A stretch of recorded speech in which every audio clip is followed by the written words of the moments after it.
Welcome to the Freedom to Thrive, a podcast that dives deep into the fight for abolition, reimagines justice, and explores the intersection of immigration and the criminal legal system, starting with this series that we call Crimmigration, brought to you by Freedom to Thrive, an organization here to challenge the status quo, dismantle oppressive systems, and build a world where our communities can truly thrive.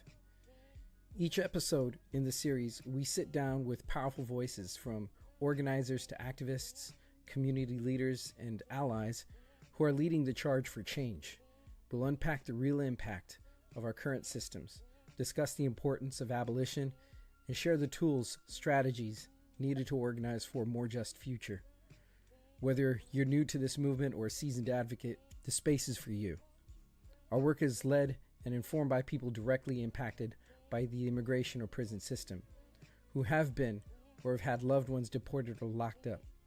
Their experiences with crimmigration is also impacted by the intersections of race, gender, housing, education, and labor. Join us to decriminalize, reparate, and liberate our communities. This is Freedom to Thrive. Let's get started.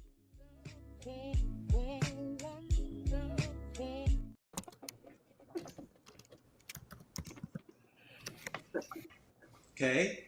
Okay, sorry, something happened on my end. But anyways, welcome everyone to season 2, episode 3. This episode will be about the impacts of immigration for queer migrants, and we have some amazing guests today joining us. But before we introduce those amazing people, we'll go around and reintroduce the host.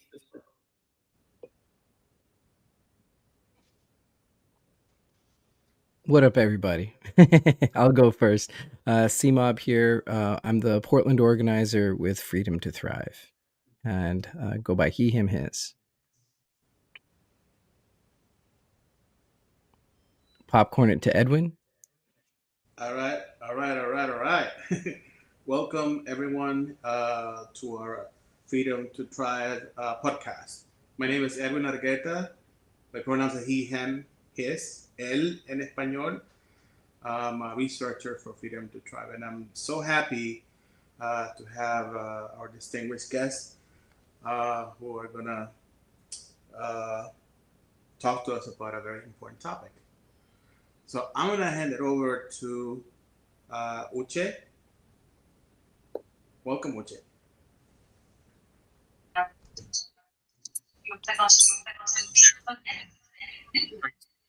Thank Edwin. Hi, everyone. My name is Uche Chukwu Onwa. I use him pronouns or Uche. I'm the founder and executive director of the Black Diaspora Liberty Initiative. So we are a nonprofit that is led by Black and trans migrants. We do advocate for and provide resources and support to Black LGBTQ plus immigrants. I also work with the Black Alliance for Just Immigration as the National Civic Engagement Coordinator, BAJI.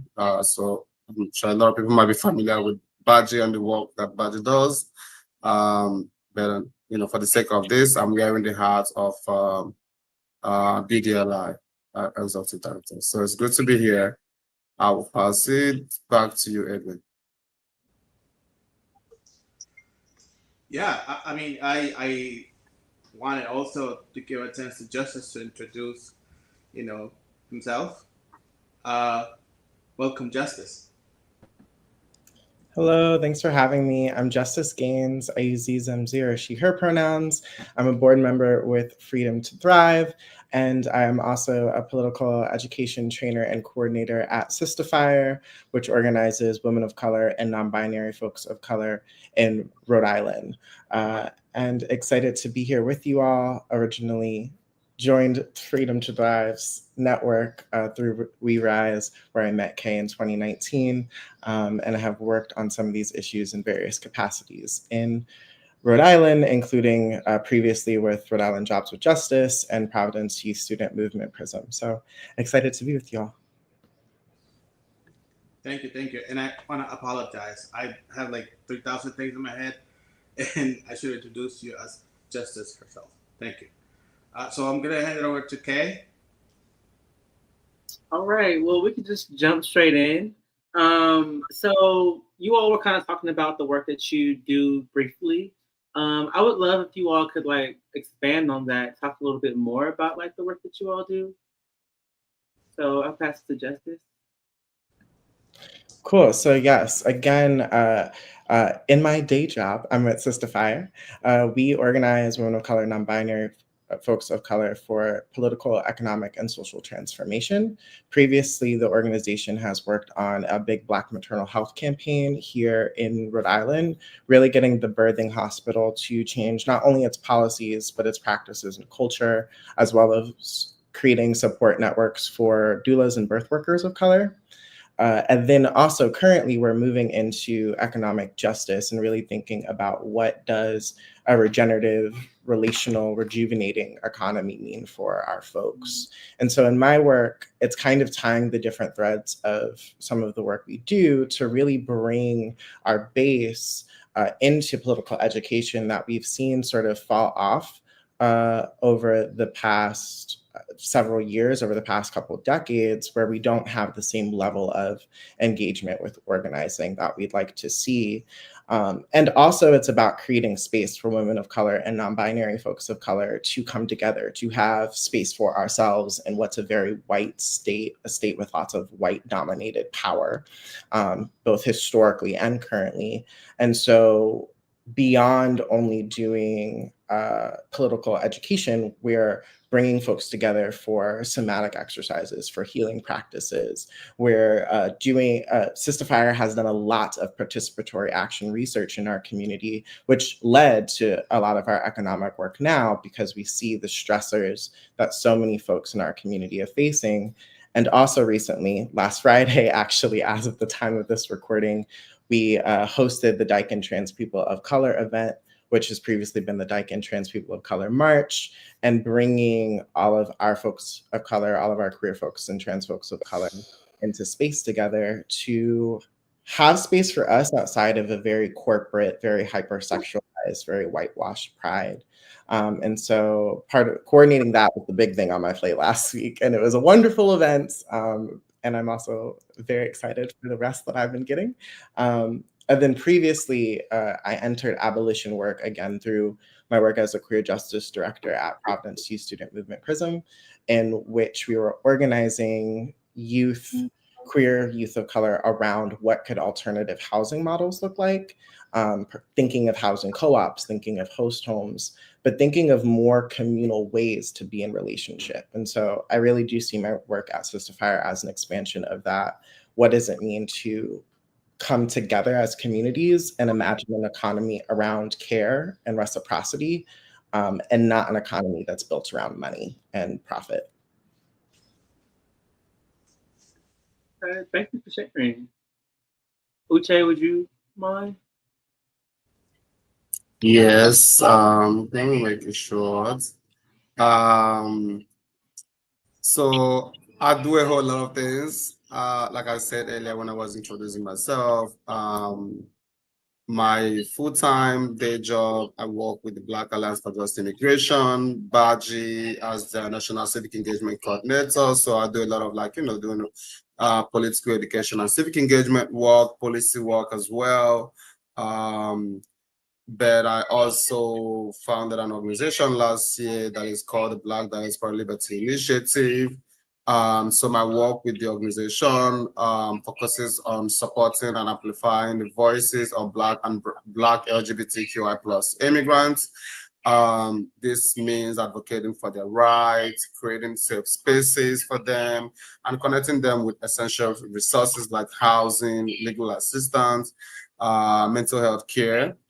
My work is also deeply, committed to addressing the unique challenges that Black LGBTQI plus immigrant face at the intersection of race, immigration, and LGBTQI plus identities. And also, it involves building community, helping folks find solidarity, healing, and empowerment through shared stories and collective action. So when I'm not organizing and doing movement work, I love creating parties. So people have called me event, a party creator. I really don't consider myself a party creator, but yes, I do create parties, mostly Afrobeat parties, because I believe, in creating spaces that does not exist for our communities. I haven't seen a lot of Afrobeat space for queer migrants, so I started, hosting Afrobeat parties, 2 years ago when I moved to Atlanta, Georgia, from New York City. So I host monthly Afrobeat parties at one of the gay club in Atlanta, and then I also create house parties every 2 to 3 months. And now I'm kind of having hosting Afrobeat parties at different pride, like a DC Black Pride just ended last month. I hosted an Afrobeat party that had almost 300 Black and trans, migrant and African Americans in the space, and I'm actually doing one here in New York City too, on Saturday, June 28th. So those are some of the things that I love doing in terms of fun. Again, just wanted to create that space that bring Black and trans migrants together through music and culture, but also bringing again Black African Americans to kind of share space with African migrants and Caribbean migrant as well to learn from each other, just creating that cross-cultural space where folks could learn from each other through music, food, stories, and all of that. So those are some of the things that I do for fun. I do a whole lot of things for fun though, but I just wanted to share this those few things. No, thank you for sharing. I definitely feel like celebratory spaces are so important to the movement as well. I feel like we don't have enough of those conversations because the work is heavy. So I really want to just acknowledge and uplift that. I don't know, that's a part of the work too. And I need to go to one of your parties in Atlanta. I be seeing them. I always see. I can never make it. Atlanta. You should definitely plan to sounds come fun. to the Black Pride party. It's gonna be a good time. Okay, period. I'll be there. I'm gonna have to hit you up when I come visiting. Let's If go. you guys- Welcome. Bring a little West Coast. If you guys are going up, you're gonna have to take me too. I don't want Yeah, the whole podcast going. I know podcast over there. Honestly, why did we party when we came together last time? You know what I mean? Right. Let's do it. Maybe Let's do it we this need time. to host Freedom to Thrive Afrobeat party. Ooh, I'm There gonna we be at go. my piano. I'll be For with it. podcast. Absolutely. In a more serious note, we all know that what's happening out there is horrible. We've seen stories over and over and over of how people are being treated by this administration. We're seeing what's happening to immigrants on the streets, at their workplaces, at churches, when they're walking their kids to school. And now we're being distracted yet again with something else, right? Like going to war with Iran, etc. But we've been talking about how important it is to organize our communities, right? And there's actually quite a few communities that are not even talked about in the mainstream media. And so we thought, let's have a conversation. What's happening to the queer community in detention centers? What are we not seeing? And from your perspective, what are your members? What are your friends? Are seeing, experiencing in detention centers and by this administration? What's up?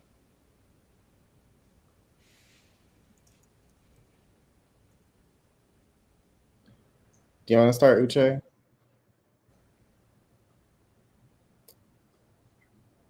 Or I can go since I'm talking. It's been a really hard time.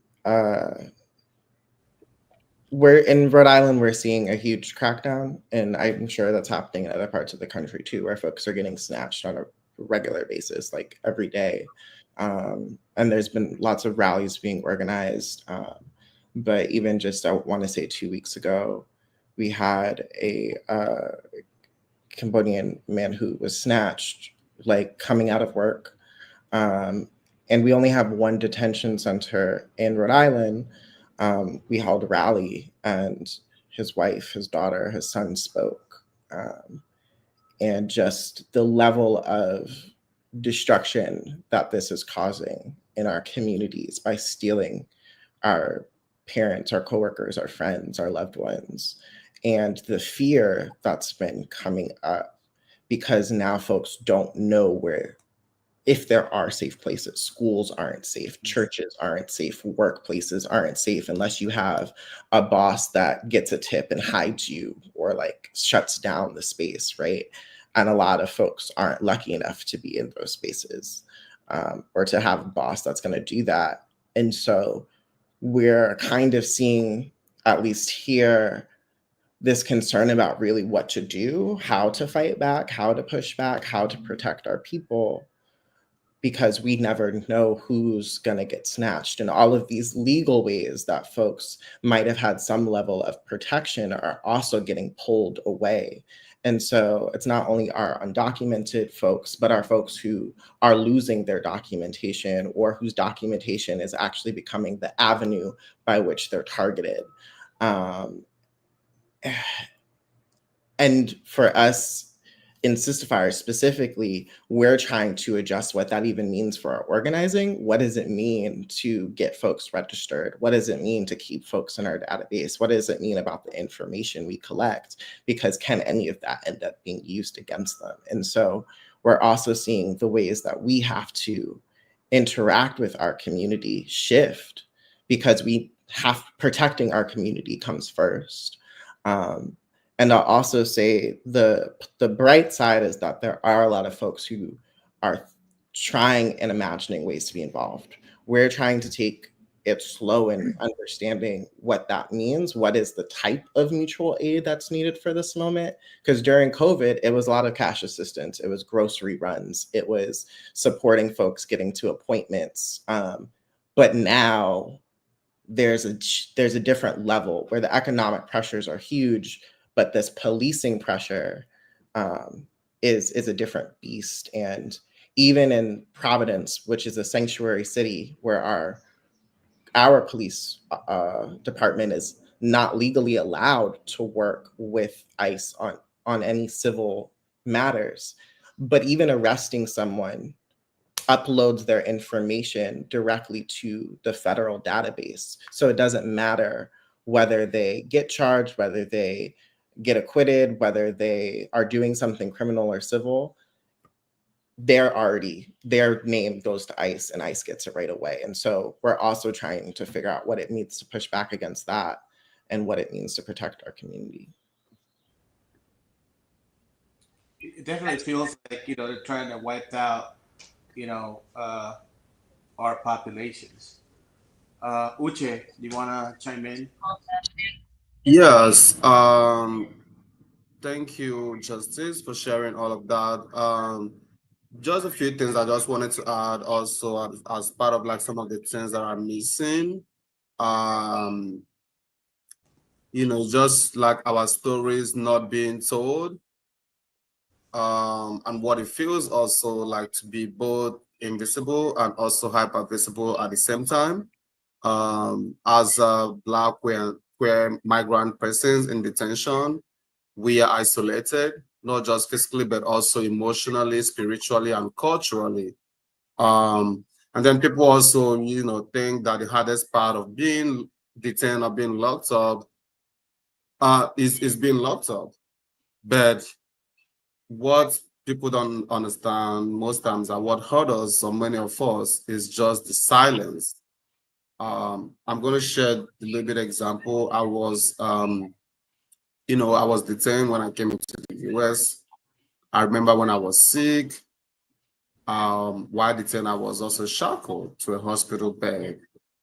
As someone that is sick, you're being shackled to a hospital bed, not being able to move around, to move your body, and also, being denied medical care at the same time. And no one knew about it. So that's the silence that I'm talking about. No one knew unless maybe, I share or talk about it. So there were no of course, most times there's no headlines about, our stories or our experiences, because most times we are being um, threatened with deportations or detentions as ways or tools to shut us down or prevent us from speaking up. Black, queer, and trans migrants are often also treated as disposable, even with larger immigration narratives. Our stories are not being told, or Right. if they tell the story, they tell it on their own terms and not our own terms. So the trauma that we carry also doesn't end when we are released. It's something that stays with us, in our bodies, in our relationships, and also in our nervous systems. We don't just need the stories, we just not just need our stories to be told. We need them to be centered, because once we center the stories and experiences of those that are impacted, that is when we can get a win. The most directly impacted folks are in the best position to create a change. So those stories are always not told, or maybe they are left. And then the immigration narratives is also centered around heteronormative lens, forgetting and erasing the experiences and stories of Black and trans migrants. Because again, the way the immigration narrative is defined is mother and father children. But for most of us who don't have our family here, we are not in that margin of family as they define it, because we don't have our family here. Most of us leaving our family back home because we're running away from persecution. We want to be in a safe space, in a safe country where we can be able to live our truth and thrive. So a lot of times, um, those our experiences and our stories are not centered or not being told. So those are some of the things that I think that is missing, in the movement. Yeah. I had a small question actually, and this would be for you, Uche. Is highlighting exactly what you were just talking about. A lot of this migratory patterns come from famously conservative communities, and the persecution that results of these very conservative forms of oppression. um, how do you I know that this is part of your organizing, and I'd love to hear about it. You were talking about even throwing parties and stuff like that, but like, what are other tools that you guys explore, or sometimes what are the challenges for finding culturally responsive communities, and opening these up, and getting them promoted to folks that need to be there? It's really difficult because most times, we are, limited based on both on resources, capacity. For instance, I was discussing with some comrade the other day, and I was telling them that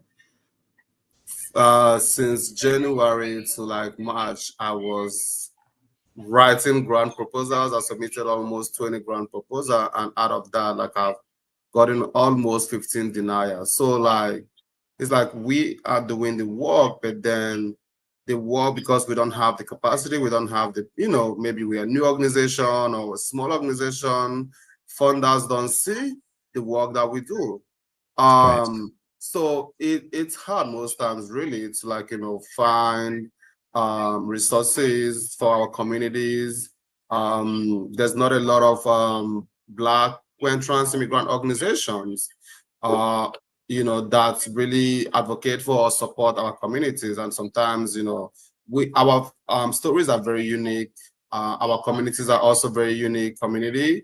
So they need to be able to trust you and to feel safe around you, to be able to be vulnerable, to like, open up about their experiences and stories. And sometimes it's very difficult finding those culturally competent resources or space where our communities can really go and feel safe and feel comfortable to like, to share their stories.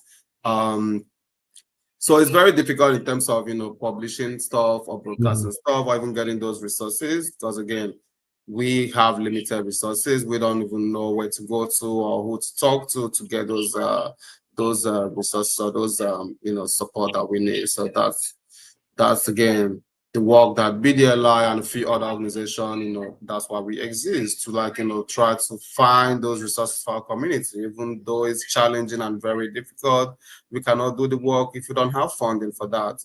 The previous organization I used to work with, QDEB, a very small organization, been going through a lot of funding challenge that the organization was forced to shut down for about 1 year. And this is a great organization that a lot of people know, doing a lot of work in the community.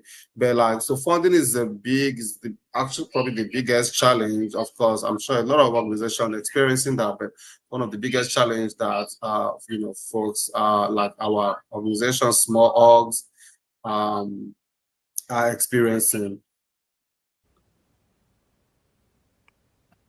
Thank you. I think you hit something big right there. It is very difficult to sustain these movements, especially the movement building without funding. And I can only empathize with having to apply for so many grants and get the rejections. Yeah,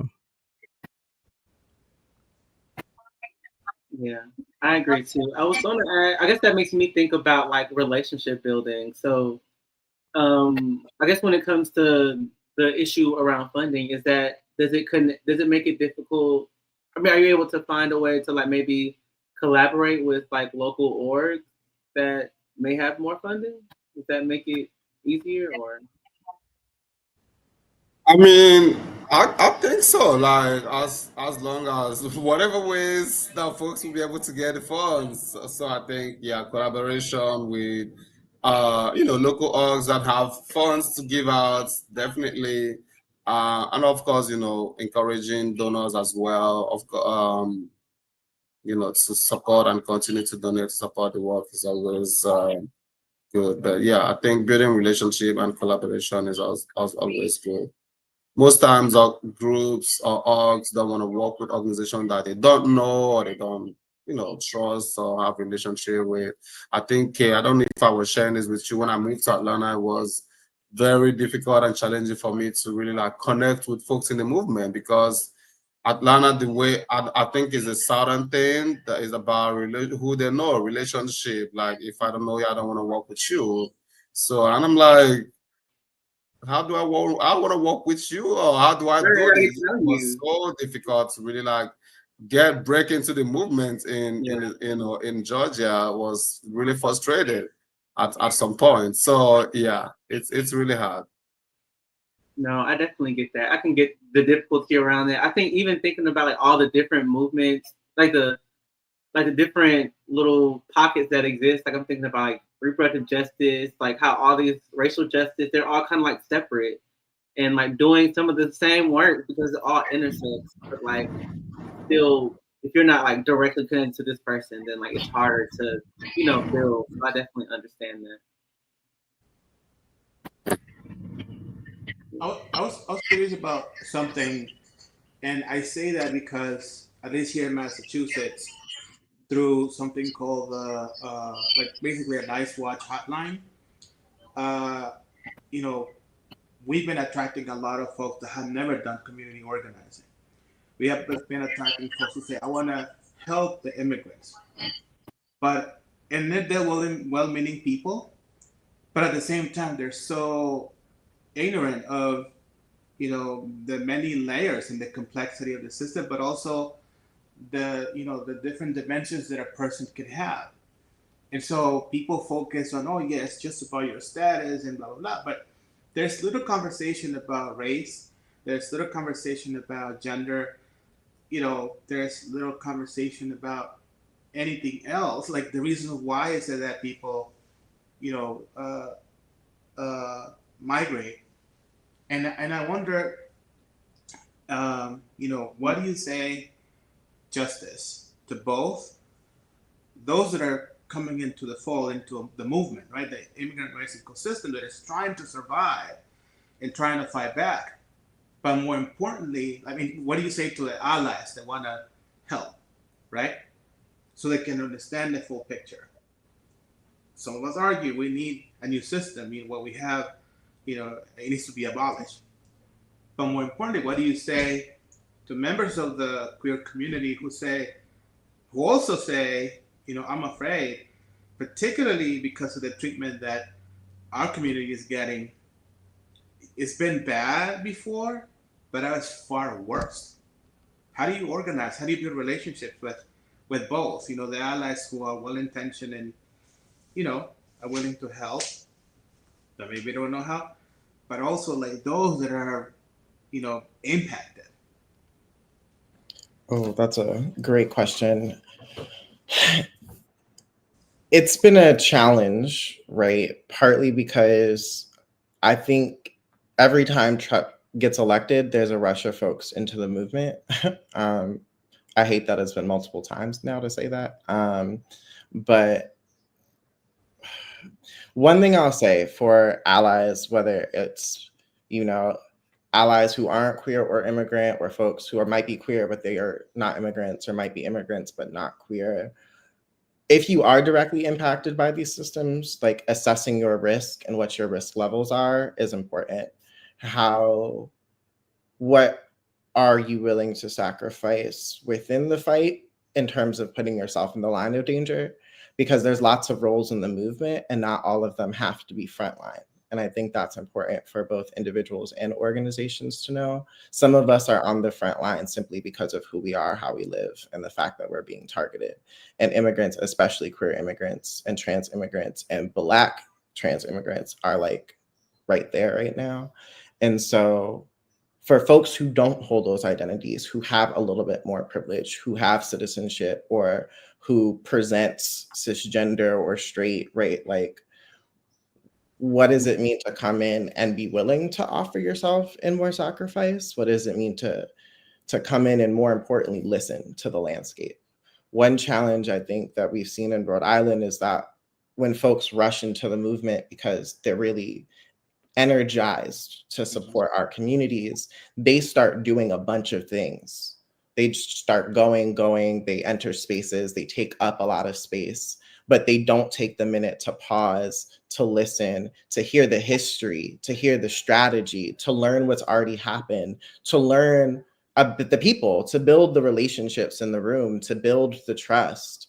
And those things are more critical than just putting your hands to whatever you decided was important that day because you read an article on the news, right? Like, there's some real shit going down, and there's strategies, some of which we can't and shouldn't be talking about in public, right? Some of which we can't be texting about online, or we can't be putting in reels. There are things that people are not going to hear in the landscape that you do need to hear and listen to when we're figuring out shit in the room, when we're supporting a family who has a member like who's in detention center, and we have to listen to what that family wants us to do about publicity or not, right? How loud can we make this? Is that going to affect their case in a detrimental way, right? And for me, that piece of not letting your excitement interrupt the processes and the work that's already being done on the ground is kind of critical, because this isn't just about, it's not just about our belief in what should be. It's also about how are we actively fighting against and protecting our folks. And some of those things are not, they're not things that we necessarily talk about outside of the movement because we're constantly under attack. I also say for like those of us who are under particular stress because we are being targeted for being either immigrants or for being queer and trans or for being women, right? Like, we're actively figuring out what this moment means for us, which means the stress, the pain, the danger feels very real. We're losing our access to healthcare. We're losing our access to services. We're losing our access to documentation and protection. And so that trust building, that relationship building is going to be even more critical because ultimately we have to really listen and learn from our ancestors, from our movement elders, from our lineages that weren't dependent on nonprofits, that weren't dependent on foundations, but we're literally utilizing the resources that we have in our community, whether that's the skills of cooking and building and writing and teaching that we have within our people, right? Because that's the other thing. A lot of our folks, a lot of our Black immigrants come here with a whole lot of skills that this system doesn't let them use because their certification or their practice isn't something that the US wants to recognize as legitimate, but it's still a skill that they have in our community.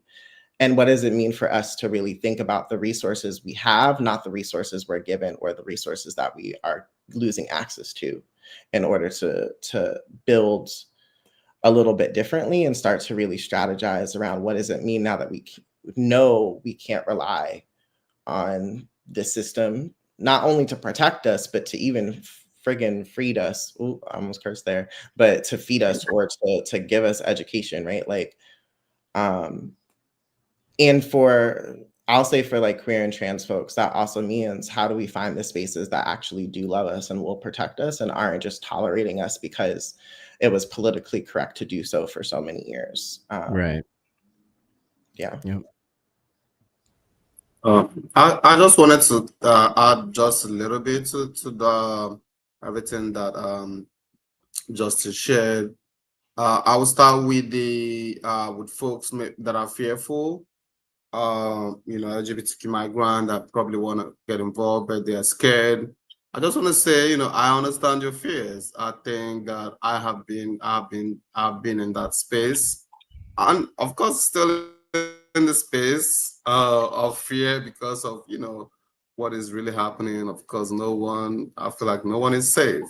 The current climate around immigration enforcement and risk for the LGBTQ migrant, sometimes it can feel overwhelming and very dangerous. So I want to say, folks, your safety and well-being are the most important things. So, just do whatever you feel that makes you safe. I'll make you feel safe. If you want to be involved, it is okay to, do things that at your own pace as well, in ways that feel safe for you. There are many ways for folks to participate that doesn't require exposing their identities or location publicly. So folks can anonymously advocate or support the work without having to put themselves out there, as long as they don't feel safe doing that. And of course, folks to remember that they're not alone, and also your voice matters, because our story is very powerful. Our story is our power. Our voice matters. So find ways to share your voice and your story in the movement. And for allies just want to let for allies know that allies means really showing up in ways that truly center and uplift Black, queer and trans migrants, without overshadowing the voices and the experience and things that folks could do as allies. Just again adding to what Justice shared already, is listening deeply and to learn. So folks need to take some time to understand the challenges, the experiences, and then figure out how they'll be able to support, and of course amplifying the voices of Black, queer, and trans migrants. If you have the platform, just use that and amplify the voices and the stories. Show up consistently, and showing up consistently doesn't only require or involve when someone is looking or when there is media, but showing up even when someone is, when no one is looking, and consistently. It's not just solidarity is not a one thing. It's not a one-off thing. Attend rallies, support campaigns, make donations, and keep pushing, of course, for policy changes and policy reforms. So these are ways that folks can and respect safety and also privacy, and and for folks with privilege to use their privilege to advocate, for Black and trans migrant rights. So in essence, I think solidarity is about humility, is about commitment, is about centering the leadership of those that are most directly impacted by the issue.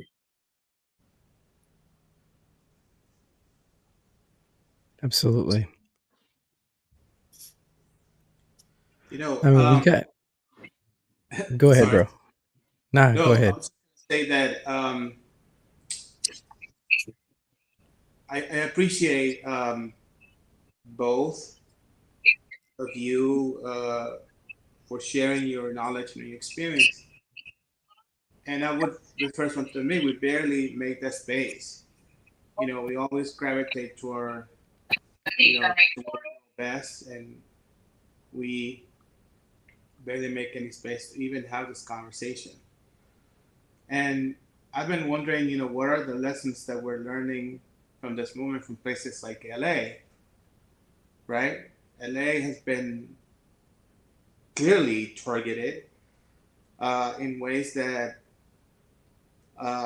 challenge this whole idea of democracy, rights, humanity, et cetera, et cetera. But people there are not only standing up, but are saying, I'm not afraid of you, ICE. I'm not afraid of you, government. We are the people. We are what makes government. And, work in a society like this.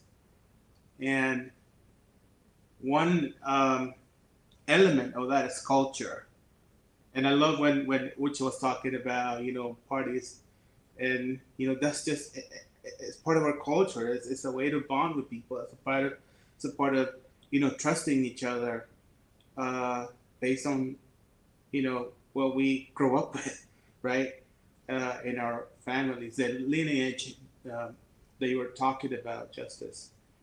So I wonder if you could both speak a little bit about what lessons might we learn from LA, that we could adapt in, whatever we are in Rhode Island, uh, uh, New York, Atlanta, and Massachusetts,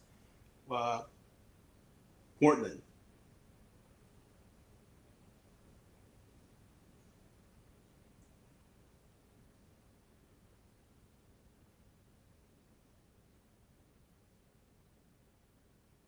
Justice? I was gonna say, Uche, do you want to start on this one? I don't. Yeah, this one is kind of tough. And sorry, just to say, like, and sorry to interrupt, but like, fear is legit, right? Like, it's a real thing. I mean, I don't want to, just diminish the idea of feeling like not only that you don't belong, that they're trying to wipe you out, that you don't exist and you don't mean anything. But how do you turn that into this organizing opportunity to attack and to survive and to thrive and to make change and make it possible for us individually and collectively to like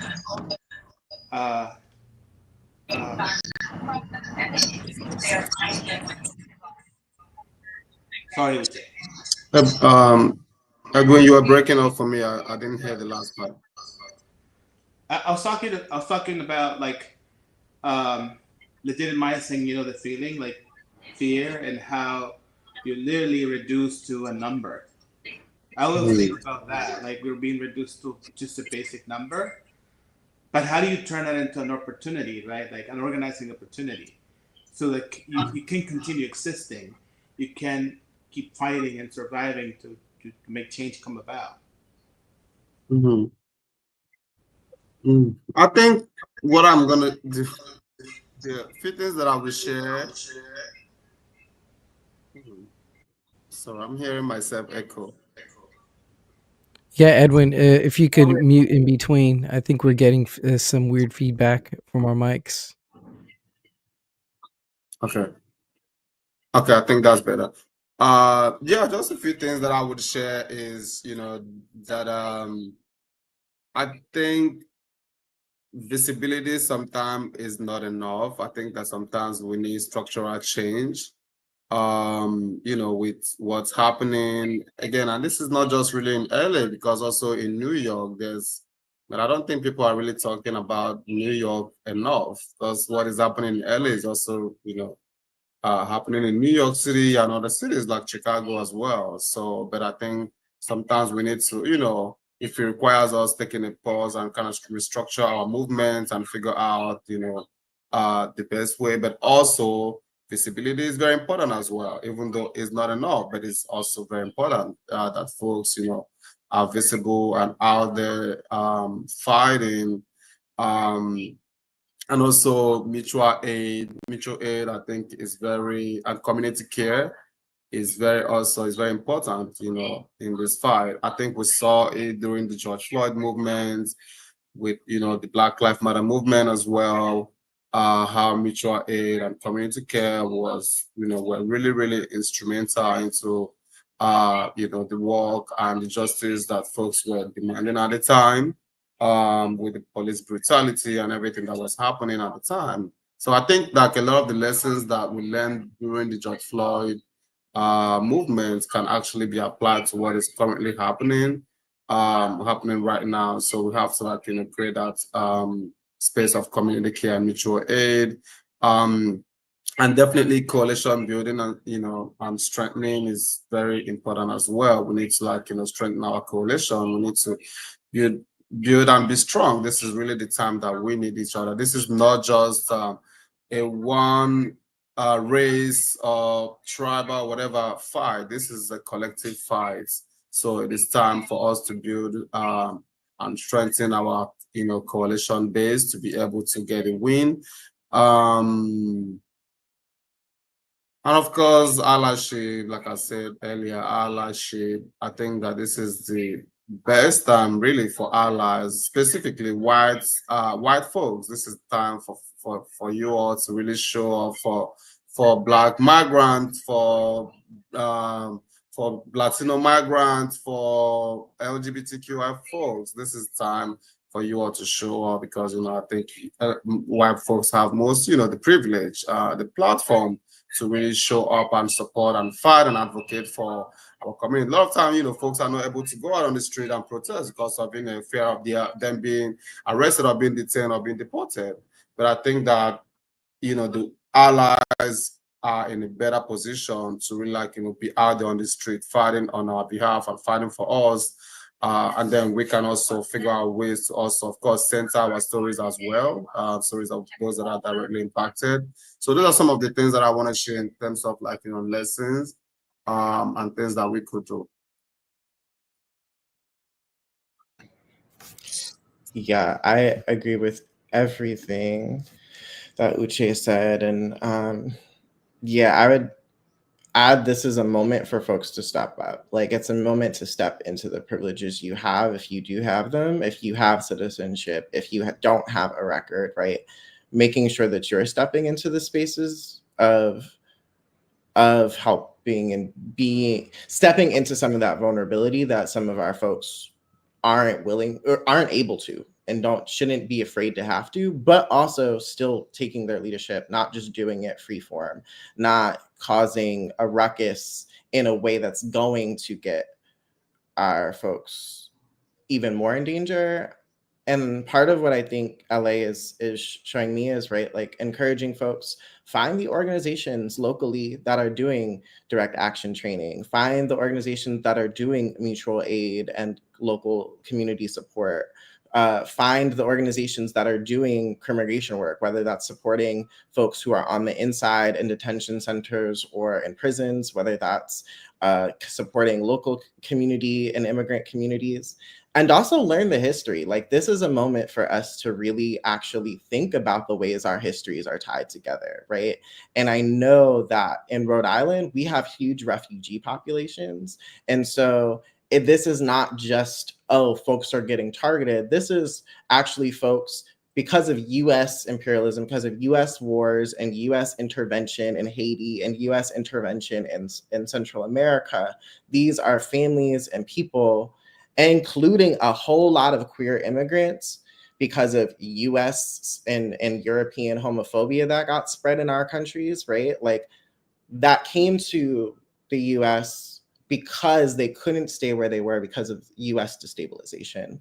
And so it's time for us to learn those histories of who are the immigrant communities in my city and how is their history tied to mine, not just pretending that this is just a random moment that hasn't been building up for decades and centuries. It's a time for us to actually learn what our shared past is and what our shared struggle is and really step into it. And I think that's something that I'm learning here deeply of. For some folks, this is a repetition of displacement. This is not new. This is our families were already displaced because of the US, and now we're getting sent back to places we were displaced from. And like, that's the piece that is so vile and also a moment for us to learn deeper histories and understand that longer game that Uche was talking about of this can't just be a moment. We have to understand the structural policy changes and the systems change that we need to not have this moment again in another 10 years. Yeah, I agree. And I want to say, I'm thinking about time. So I want to say thank you both so much for hopping on and having this amazing conversation with us. Before we transition into our next segment with C-Mob, I really want to, I guess, uplift both of you in the work that y'all are doing. So if y'all want to, I don't know, maybe I guess let folks know how they can stay tapped into your work, or even just if you have a closing remark around anything, yeah, feel free to share.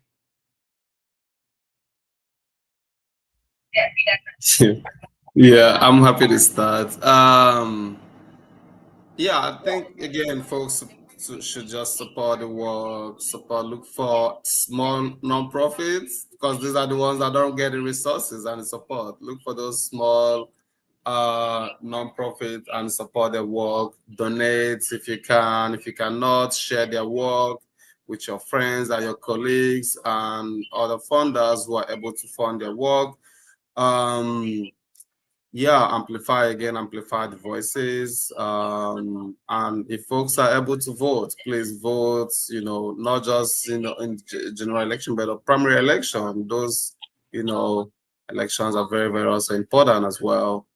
So please, folks should vote whenever, it's election time. Folks can also check out the work that BDLI is doing. Again, we are still a growing organization, so you can follow us on Instagram. Our Instagram handle and Facebook also is BDL Initiative. BDL Initiative. So that's the Instagram, and our website is www.bdlinitiative.org. And also for Baji, which is the other organization that I work for full time, is Insta Baji on Instagram, Insta Baji on Instagram, and I think that's the same on Twitter. And the Facebook is Black Alliance for Just Immigration.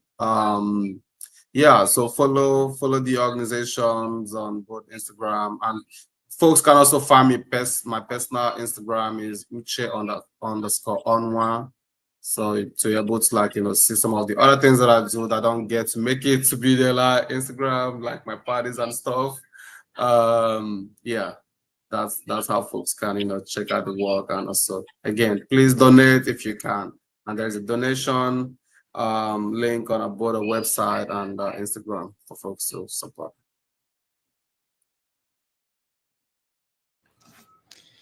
Yeah, I have to echo with Uche. Really support your local orgs, donate money, time, labor. We're in a funding crisis, all of us right now, and unfortunately, money is still important to do this work. So please donate. If you're in Rhode Island, you're a woman of color or a non-binary person of color, you're welcome to join Sistafire. Our website is sistafireri.org, SISTA fireri.org. And we have monthly meetings every third Monday about, except August, our justice circles. Also, donate and support Freedom to Thrive, freedomtothrive.org, doing incredible crimmigration work across the country, partnering with different organizations. And so around crimmigration and really thinking of the ways we can strategize on different levels, both locally and nationally, to fight the system, dismantle the system, and build new ones, build ones that actually center and care for Black, trans, queer immigrants. So, support local, support Freedom to Thrive. And yeah, thanks for having me. Of course. Thank you so much both for joining. Yeah, it's a great honor to have you guys on with us, and looking forward to connecting with you guys in the future and plugging your work away, and appreciate the shout out. Thank you all. Have a good one. Thank you. And I think that's our segue, right, guys? Mm-hmm. So our segue, and we have a fourth camera there. Okay, good. Well, I think that was actually a great segue. I appreciate the question and the highlight on Los Angeles, because every time we do this podcast, we have a segment called Of the Month, and we highlight something good, something bad, someone good, some organization or company bad, whatever it is. But there's an Of the Month. In this one, I think there's a good. And I kind of want to keep that theme going because Kay kind of brought it to my attention last time. Why we always drag it? Maybe you didn't say it that way, but some of the months were highlighting things that were a little bit more challenging and depressing, and I think there's a lot more good out there happening, and this is another. In this month's of the month, we're going to highlight City of the Month, and that's Los Angeles.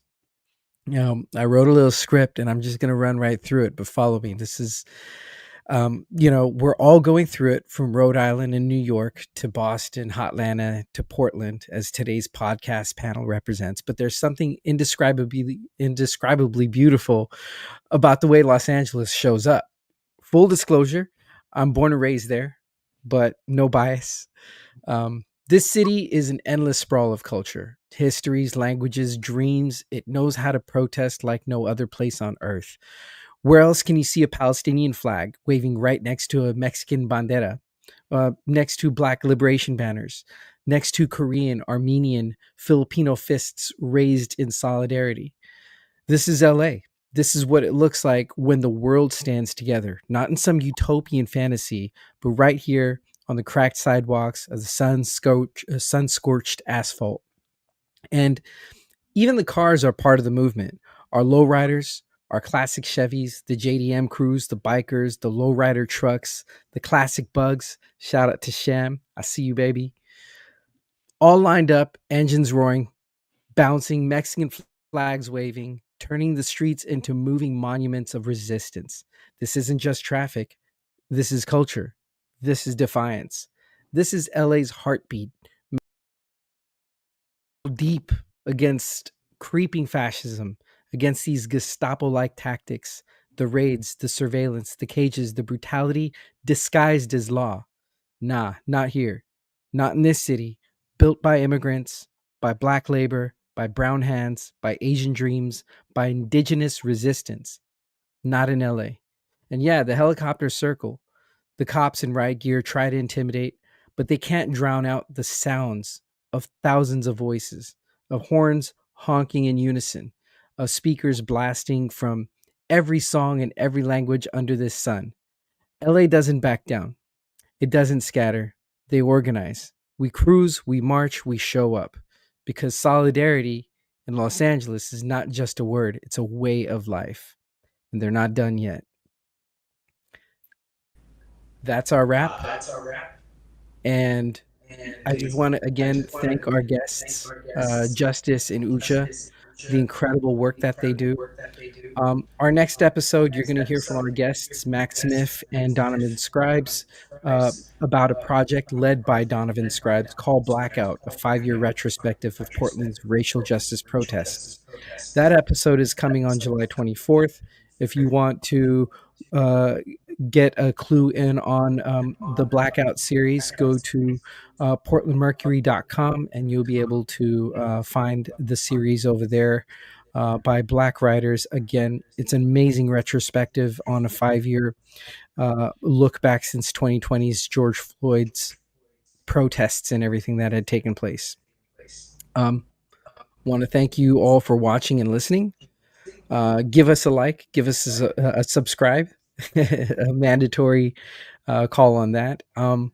And, feel free to share. Also tell us about what you'd like to hear from, and whom we should be talking to.